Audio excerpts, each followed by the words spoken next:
আজ থেকে কয়েকদিন আগে ফেসবুক স্ক্রল করতে করতে আমার সামনে একটা হাদিস আসে। হাদিসটা এমন ছিল যে পৃথিবীর বুকে ভাই বোন যখন কথা বলে তখন উপরওয়ালা ফেরেশতাকে বলে যে সময়কে থামিয়ে দাও। তো তখন আসলে এটার কোনো মর্মার্থ আমি বুঝতে পারিনি।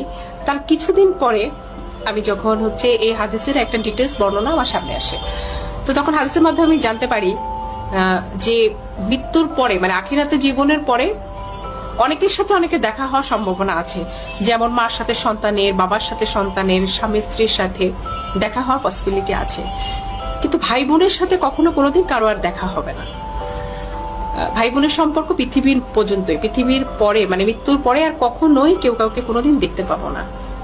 বিশ্বাস করেন, এই কথাটা শোনার পরে আমার মনের মধ্যে এক ধরনের যন্ত্রণা আমি অনুভব করছি যে পৃথিবীর পরে আমি শুধু আমার ভাইকে দেখতে পাবো বা আমি আমার বোনকে দেখতে পাবো, মৃত্যুর পরে আর কোনোদিন ওকে আমি আর দেখতে পাবো না।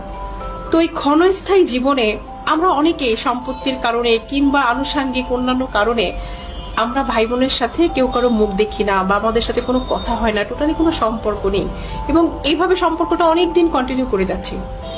তো তাদের উদ্দেশ্যে আমার একটাই মেসেজ, সেটা হলো যে যে সম্পর্কের স্থায়িত্বকাল এত কম, সেই সম্পর্কের মধ্যে এত বৈরিতা না রেখে আমরা আমাদের সম্পর্কগুলো সুন্দর করে ফেলি।